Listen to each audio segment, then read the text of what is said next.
Құрметті оқушылар, бүгінгі Әлихан Бөкейханұлының 155 жылдығына арналған кітап көрмесіне сіздер таныстырады.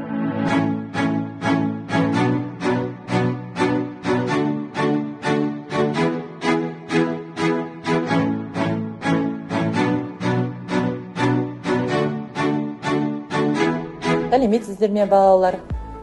Бүгін Әлихан Бөкейхановтың 155 жылдығына байланысты өміріне шолу жасаймыз. Әлихан Бөкейханов 1870-1937 жылдары туылған екен. Әлихан Бөкейханов көрнекті қоғам және мемлекет қайраткері, ғұлама ғалым, ұлт азаттық қозғалысының теориялық негізін салушы әрі көсемі, қазақтың тұңғыш саяси партиясын ұйымдастырушы және Алашорда үкіметінің төрағасы.